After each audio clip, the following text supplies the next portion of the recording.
বাচ্চা ছেলের আওয়াজ পাওয়া যাচ্ছে না? হ্যাঁ, বাচ্চা ছেলে কাঁদছে না? কোথায় ছুটে দেখ, কোথায় বাচ্চাটা আছে, খুঁজে দেখ, চারিদিকে ছুটে দেখ। সবাই মিলে ছুটতে শুরু করলো। দেখে একটা 6-7 মাসের বাচ্চা দাওয়ার কোণে বসে বসে মা বলে কাঁদছে। হাবিবুল্লাহ কাজী ছুটে এসে ওই শিশুটিকে কোলে করে তুলে নিলেন। মায়েরা, কপালে সবার সবকিছু লেখা থাকে না। জাত ধর্ম বিচার করে কখনো মানুষের মধ্যে প্রেম হয় না। এই হাবিবুল্লাহ কাজী একজন পুরুষ মানুষ, বাচ্চাটাকে দেখে ছুটে গিয়ে বাচ্চাটাকে কোলে তুলে নিয়েছে। স্বাভাবিক পিতৃত্ব, স্বাভাবিক পিতৃস্বাদ উঠে এসেছে তার মনের মধ্যে। কেন? এই হাবিবুল্লাহর কোনো সন্তান ছিল না। আমি জানি না আপনাদের মধ্যে কেউ আছেন কিনা, যেন না থাকে সেটাই আমি কামনা করব। যে দম্পতিদের সন্তানাদি হয় না, যে স্বামী স্ত্রীর মধ্যে সন্তান আসে না, তারা জানে জীবনে একাকিত্ব করে কাটানোর কি জ্বালা। এই হাবিবুল্লাহ কাজী, ফতেমা বিবি তারা অনেক চেষ্টা করেছে, কিন্তু কোনোভাবেই তাদের মধ্যে সন্তান আসেনি। তাই হাল ছেড়ে দিয়েছে যে সন্তান তো আমাদের হবে না, এই গ্রামটাকেই দেখে না হয় মানুষকে একটু ঠিকঠাক করে শান্তি দিয়ে গেলেই হয়তো ঠিকঠাক থাকবে। কিন্তু তাদের ভাগ্যেই যে ওই শিশুটি আসবে তারা তো জানেন আগের থেকে। ওই ছেলেটা যখন কাঁদছে মা মা বলে, হাবিবুল্লাহ ছুটে গিয়ে বাচ্চাটাকে কোলে তুলে নিয়েছে। আগো, এই এত দুধ খাওয়া শিশু, এই শিশুটা মা হারিয়েছে, বাবা হারিয়েছে। আয় আয় আয় বাবা, আমার কোলে আয় বাবা, আয় আমার কোলে। মা মা বলিয়া শিশু কাঁদিতে লাগিল, আর হাবিবুল্লাহ কাজী এসে তারে কোলে তুলে নিল। হাবিবুল্লাহ কাজী এসে কোলে তুলে নিল। না না না না, কাঁদিস না রে, কাঁদিস না রে, না না কাঁদিস না রে, কাঁদিস না রে। ওরে অমন করে মা বলে কাঁদিস না রে, কাঁদিস না রে। ওরে অমন করে মামা বলে কাঁদিস না রে, কাঁদিস না রে। ফতেমা, ও ফতেমা, দেখো দেখো দেখো, আজকের একটা আশ্চর্য ঘটনা হয়েছে। দেখো, আল্লাহ আমাদের দোয়া কবুল করেছে, আল্লাহ আমাদের দোয়া শুনেছে। এই দেখো, এই দেখো, তোমার জন্য কি উপহার আমি নিয়ে এসেছি। দেখো, এ কে স্বামী? এই বাচ্চাটি কার? জানো ফতেমা, বুরহান গ্রাম পরিদর্শন করতে গেছিলাম, পুরো গ্রামটা শ্মশান হয়ে গেছে, কিন্তু দাবার কোণে এই বাচ্চাটা কেবল মাত্র বেঁচে ছিল। বলো বলো, আল্লাহ আমাদের দোয়া কবুল করেনি? বলো। আরে বাবা, সন্তান তো সন্তানই হয়, নিজের হোক বা পরের। আমাদের অঙ্গজাত সন্তান না হয় নাই হয়েছে, আল্লাহ আমাদের দোয়া কবুল করে একটা শিশুকে আমাদের কোলে পাঠিয়ে দিয়েছে। ফতেমা, এই ছেলেটাকেই তুমি আজ থেকে কোলে তুলে নাও। আজ থেকে এই তোমার ছেলে, এই তোমার সন্তান। মায়েরা, যে খায় চিনি তারে যোগায় চিন্তামণি। বেশি চিন্তা করবেন না, আপনার চিন্তা একজন করে রেখেছে, শুধু আপনাকে কাজ করতে হবে, আর কিচ্ছু করতে হবে। যেমন করবেন ফল পেয়ে যাবেন। कर्मण्यवधिकारस्ते मा फलेषु कदाचन मा कर्मफल हेतुर्भमा संगस्तनि कर्मणि। কাজ করে যাও, কাজ করে যাও, ফলের কথা চিন্তা করো না। তারা কাজ করে গেছে, তাই আল্লাহ তাদের কোলে একটা সুন্দর শিশুকে পাঠিয়ে দিয়েছে। ফতেমা বিবির কোলে শরণ লইল ফতেমা বিবির কোলে শরণ লইল ফতেমা বিবির কোলে শরণ। ফতেমা বিবির কোলে শরণ নিল ওই শিশুটি। ধীরে ধীরে বড় হচ্ছে বাবা মায়ের কোলে, স্নেহ পাচ্ছে। স্নেহ কার তরফ থেকে আসছে সেটা তো সে জানবে না। সে মুসলমানের ঘর থেকে আসছে না হিন্দুর ঘর থেকে আসছে না খ্রিস্টান ঘর থেকে আসছে, স্নেহ তো স্নেহ হয়। বাতাস যেমন বাতাস হয়, শূদ্রের পাড়া দিয়েও বয়ে যায়, ব্রাহ্মণের পাড়া দিয়েও বয়ে যায়, সবার ঘরে সমানভাবে বাতাস যেমন বয়ে যায়, তেমনি স্নেহ প্রেম এগুলো প্রকৃতির স্বাভাবিক ব্যাপার। এর সঙ্গে কারোর কোনো দ্বন্দ্ব নেই, এ সবার মধ্যে একইভাবে থাকবে, কারোর মধ্যে বেশি কারোর মধ্যে কম। ফতেমা বিবির কোলে ছেলেটা মানুষ হচ্ছে, আমার হাবিবুল্লাহ কাজীর কোলে ছেলেটা মানুষ হচ্ছে।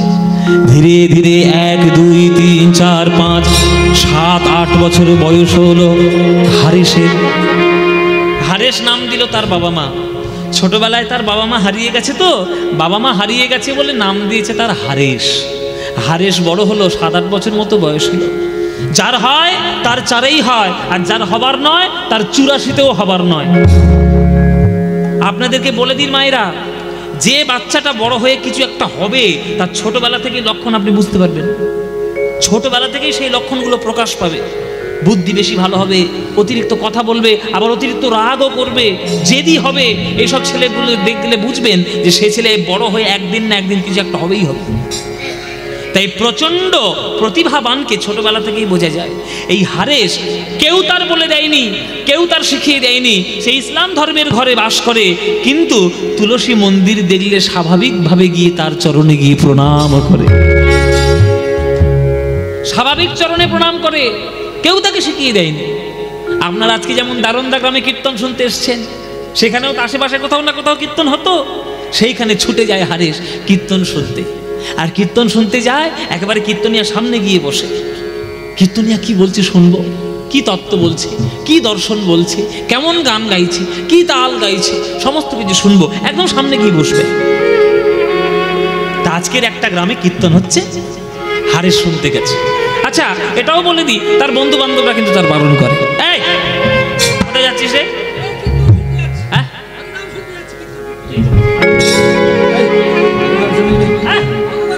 আরে তোর আব্বা যদি জানতে পারে, আব্বা জান তোর আবার খেয়ে যাস না যাস না যাস না, তার বন্ধু বান্ধবরা বারণ করে।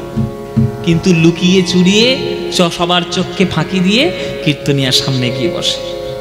আজ কীর্তন হচ্ছে গ্রামের মধ্যে, কীর্তনিয়া কীর্তন করছেন, পদাবলী গাইছেন, আর হারেস গিয়ে একেবারে সামনে গিয়ে বসেছে। বাবারা মায়েরা, যারা ছাত্র ভালো হয় তারা সবসময় চেষ্টা করে মাস্টারের সামনে গিয়ে কি করে বসবে, আর যারা ফাঁকিবাজ হয় একবার পিছনে বেঞ্চে গিয়ে বেঞ্চি বাজাবে, কাঠ বাজাবে। আমিও তো স্কুল করেছি, তবে আমি লাস্টের বেঞ্চের কখনো স্টুডেন্ট ছিলাম না ভাই, আমি একদম ফার্স্টের বেঞ্চের স্টুডেন্ট ছিলাম। আমার ছোটবেলা থেকে একটা স্বভাব, এখনো সেই স্বভাবটা আছে, মানে আমার সবসময় ইচ্ছা যে গুরুর একবারে পা ধরে গিয়ে বসবো, এরকম একটা আমার ইচ্ছে। ওই জন্য স্কুলে আমি সকালবেলা খেতাম কি না খেতাম আমার দেখার দরকার নেই, আমি আগে যাব স্কুলে, লাইন দিয়ে গিয়ে সামনের বেঞ্চে গিয়ে বসবো। সেইটা করোনা করতে করতে এখন গুরুজিরা আর বলতে হয় না, নিজেরাই ডেকে নেন, তুই আমার সামনে এসে বস। এই কিছুদিন আগে ক্লাস গেছিলাম, গুরুজি আমার সামনে, এই তুই সামনে ওখানে বসিস কেন, সামনে বস। আবার আমার সামনে যদি কেউ থাকে, সরে যা, ওর মুখটা দেখতে পাচ্ছি না, সামনেই ডেকে নেয়। এগুলো কৃপা, আর কিচ্ছু নয়, কৃপা, গুরু কৃপা। কীর্তনিয়ার সামনে বসেছে হারেস, আর কীর্তনিয়া গান গাইছে। শোনো ভক্তগণ, এই জগতে তোমরা জন্ম নিয়েছ, জানো এই জগতের ধর্ম প্রধান কি? শুনে রাখো, গীতার প্রথম শব্দ ধর্ম। ধর্মক্ষেত্রে কুরুক্ষেত্রে সমাবেতা যুযুৎসব মামকপাঞ্চবস্যৈব কিং কর্তব্য সঞ্জয়। তাই গীতার প্রথম বাক্যের প্রথম শব্দটাই হচ্ছে ধর্ম। জানো ধর্ম কাকে বলে? শোনো রে মানুষ ভাই, সবার উপরে মানুষ সত্য, তাহার উপরে নাই। ভগবান মানুষ সৃষ্টি করে পাঠিয়েছে, আমরা আমাদের স্বার্থের জন্য জাতপাত বর্ণভেদ আমরা তৈরি করেছি, কিন্তু ভগবান কখনো বর্ণে বিশ্বাস করেন না, ভগবান কখনো জাতে বিচার করেন না। তাই তুমি কোন কুলে জন্ম নিয়েছো, কোন কুলে এসেছো, এটা বড় কথা নয়। তুমি যখন ভগবানের চরণে বসেছো, ভগবানের চরণের প্রতি তোমার হৃদয়ে অফুরন্ত ভালোবাসা আছে কিনা, এইটাই ভগবান দেখবে। জানো ভক্তগণ, ওই জন্য পদাবলী কি বলে, মন মন রে আমার, মন রে আমার, মন রে আমার, মন কি করে বরণ ফুল, মন কি করে বরণ ফুল, কি করে বরণ ফুল, মন কি করে বরণ, ওরে মন মন কি করে,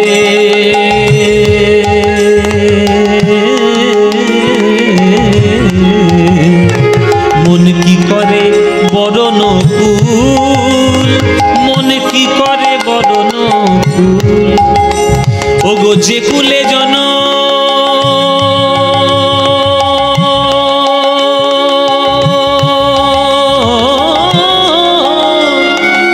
যে কুলে জনম তোমার হোক না কেন, যে কুলে জনম হোক না কেন, আহা, যে কুলে জনম তোমার হোক না কেন, যে কুলে জনম হোক না কেন, ভকতি সবার মূল, ভকতি সবার মূল, যে কুলে জনম হোক না কেন, যে কুলে জনম হোক না কেন, ভকতি সবার মূল, ভকতি সবার মূল।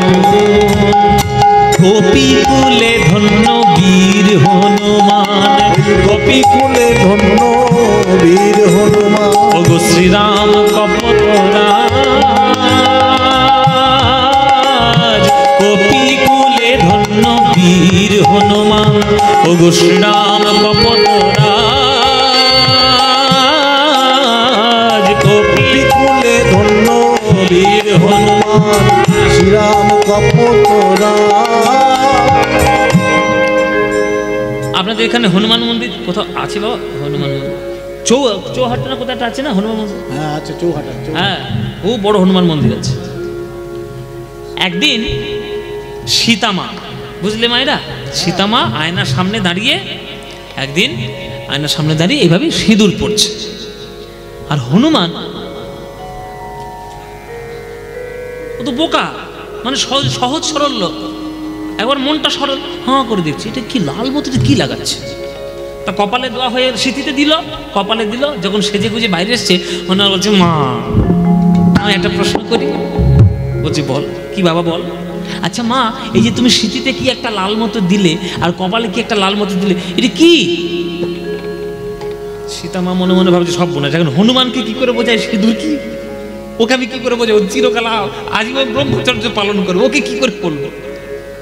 সহজ কথায় সীতামা বলল যে এইটা কি জানিস বাবা, এটার নাম হচ্ছে সিঁদুর। সিঁদুর? ও আচ্ছা, এটা তুমি পড়লে কেন মা?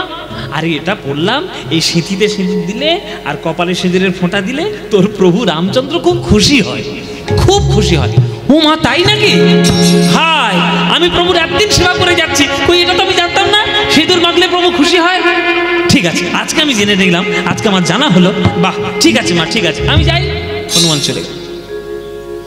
পরের দিন সকালবেলা রামচন্দ্র রাজকার্য করার জন্য বসেছে। এবার রাজকার্য করার জন্য বসেছে, মন্ত্রী শান্তি সব ভক্তরা দাঁড়িয়ে আছে। হঠাৎ করে রাজসভার মধ্যে হো হো হা হা হি হি একবারে হাসির রোল উঠেছে, সবাই হি হি করে হাসছে। কেন জানো?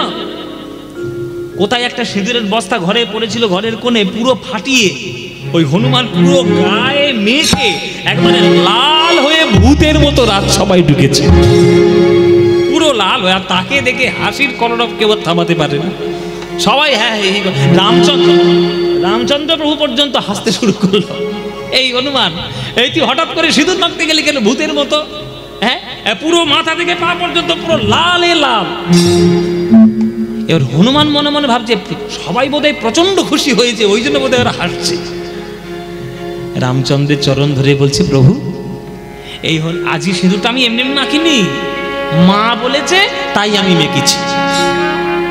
মা বলেছি মানে? বলে হ্যাঁ, কালকে দুপুরবেলা ওই তো ওই মা যখন ওই সিঁদুর পড়ছিল আয়নার সামনে, তখন আমি মাকে গিয়ে জিজ্ঞেস করলাম যে মা তুমি সিঁদুরটা পড়ছো কেন? তখন মাই তো বললো সিঁথিতে সিঁদুর দিলে, কপালে সিঁদুর দিলে তুমি নাকি অত্যন্ত খুশি হও, এই সিঁদুর নাকি তোমার খুব প্রিয়। প্রভু মা তো শুধু সিঁথিতে দিয়েছে, মা সিঁথিতে সিঁদুর দিয়েছে আর কপালে সিঁদুর দিয়েছে, তাতে নাকি তুমি খুব খুশি হও। বলো প্রভু, আমি তো সারা গায়ে সিঁদুর মেখেছি, বলো তুমি খুশি হওনি? তুমি আনন্দিত হওনি? সিংহাসন থেকে ছুটে এসে রামচন্দ্র বুকের মধ্যে জড়িয়ে ধরেছে হনুমানকে। হনুমান আশীর্বাদ করে যাই রে, এই বিশ্ব ব্রহ্মাণ্ড যতদিন থাকবে আমার ভক্তদের মধ্যে তোর নাম সব থেকে শ্রেষ্ঠ জায়গায় থাকবে। কত সরল বিশ্বাসে তুই আমাকে খুশি করার জন্য লোকচক্ষুর কাছে তুই হাস্যকর হয়েছিস, কিন্তু প্রভুর সেবা করার জন্য গায়ে পুরো সিঁদুর মেখেছিস। বলো, সে তো হনুমান, তার যদি এত বড় বুদ্ধি থাকে, তোমরা তো মানুষ, তোমাদের এই বুদ্ধি নেই? তোমাদের সেবা করার মানসিকতা কি আছে ওই রকম? তাহলে একটা কপিকুলে জন্মগ্রহণ করে একটা হনুমান যদি এত বড় বীর হতে পারে, এত বড় ভক্ত হতে পারে, তোমরা কেন পারবে না? তোমরা মনুষ্যকুলে জন্ম নিয়েছো। কপিকুলে ধন্য বীর হনুমান, শ্রীরাম কপতরা, আজ রাক্ষস হইয়া বিভীষণে পাইল,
তোমার যে কুলে জন হোক না কেন, যে কুলে যে কুলে জন হোক না কেন, যে কুলে জন ভগতি সবার ভগতি সবার মূল, কি করে বরণ ফুল, কি করে বরণ ফুল, কি করে বরণ ফুল, মন কি করে বরণ ফুল। এই কথা শুনেছে যে এই হারেস সামনে বসেছিল, ছুটতে ছুটতে এসে কীর্তনিয়ার চরণ দুটি জড়িয়ে ধরেছে। কীর্তনিয়া, এই গান করতে করতে কে পা জড়িয়ে, কে বাবা তুই কে? ওট ওট, আমার নাম হারেস। হারেস, কি চাস বাবা?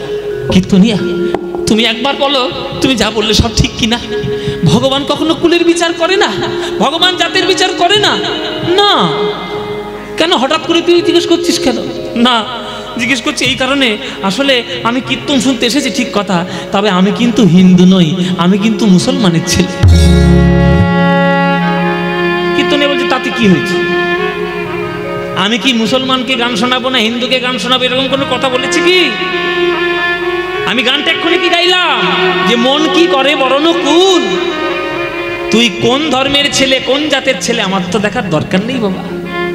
তুই কীর্তন শুনতে এসেছিস, ভগবানকে ডাকবি, কোনো চিন্তা নেই। আচ্ছা কীর্তনিয়া, আমি যদি তোমাদেরই ভগবানকে ডাকি, তোমারই ভগবান আমায় দেখা দেবে? ওরে, ভগবানের মধ্যে আমাদের তোমাদের আবার কোত্থেকে এলো? আমাদের তোমাদের কোত্থেকে এলো? ভগবান তো সবার। ভগবান কার মতো জানিস? ভগবান জলের মতো। জলের মতো। অত্যন্ত বরফ যখন দিবি, যখন বরফ জমে জমাট হয়ে যায়, আবার সেই জলকে যখন অত্যন্ত গরম করবি, সেই জলটা অত্যন্ত ফুটে বাষ্প হয়ে উড়ে যায়। জলটা জলই থাকে, শুধু পরিবেশের পার্থক্য অনুসারে তার রূপকে পরিবর্তন করে। কখনো সে মূর্তি ধারণ করে, কখনো সে নিরাকার হয়ে উড়ে যায়। ভগবান একই ব্যাপার বাবা। যে ভক্ত তাকে ভালোবাসার হৃদয়ে তাকে ভরে রাখে, তার কাছে মূর্তিমান হয়ে যায়। যে ভক্ত তাকে জ্ঞান দিয়ে পাবার চেষ্টা করে, তার কাছে নিরাকার ব্রহ্ম হয়ে ভগবান উড়ে যায়। ভগবান এক, ভগবান কোনো কাছে কারোর কাছে আলাদা নয়। এক ভগবান। তোরও আল্লাহ যে, আমারও রাম সেই, আমারও কৃষ্ণ সেই, আলাদা কিছু নয়। ভগবান তো পরম সত্য বাবা। বিভিন্ন নামে সে আমাদের বিভিন্ন কাছে বিভিন্ন রূপে ধরা দেয়। একদম ভগবান নিয়ে এরকম তুলনা করবি না, এরকম ভেদাভেদ করবি না। আচ্ছা, তাহলে তো তোমার ভগবান আমাদের ভগবান এক, কিন্তু তাহলে আমরা পশ্চিম দিকে ডাকি কেন? তোমরা তো পূর্ব দিকে ডাক, আমরা পশ্চিম দিকে ডাকি। তোমরা রাম কৃষ্ণ হরি বলো, আমি বলি আল্লাহ খোদা পয়গম্বর বলি। হ্যাঁ, তোমরা বাম দিক থেকে ডান দিকে লেখো, আমরা বাম দিক থেকে ডান দিকে লিখি, তোমরা ডান দিক থেকে বাম দিকে লেখো। এসব বিচারগুলো হবে না? বলেন না, কোনোদিন বিচার হয় না। ভগবান একই মানুষ তৈরি করে পাঠিয়েছে। শোন বাবা, তোরও যে দুটো হাত, আমারও তো দুটো হাত। তোরও বুকের ভিতরে একটা হৃৎপিণ্ড, আমারও তো বুকের ভিতরে একটা হৃৎপিণ্ড। তোর শরীরের গঠন যা, আমারও শরীরের গঠন তাই। তাই তুইও মানুষ, আমিও মানুষ। তোর রং হয়তো কালো, আমার রং হয়তো ফর্সা। কেউ হয়তো লম্বা, কেউ হয়তো বেটে, কেউ হয়তো রোগা, কেউ হয়তো মোটা, কিন্তু তারা সবাই তো মানুষ। ভগবান যখন মানুষ তৈরি করার জন্য ভেদাভেদ করেনি, নিজেকে কেন ভেদাভেদ করবে বাবা? শোন, গীতায় আমাদের কি বলা আছে জানিস? ইয়ে যথা মাং প্রপদ্যন্তে তাং তথৈব ভজাম্যহম মম বর্তানুবর্তন্তে মনুষ্যা পার্থ সর্বশ। যে আমায় যেমন ভাবে ভালোবাসে, আমি তাকে ঠিক তেমন ভাবে ভালোবাসি। ভগবান কখনো বিচার করে না,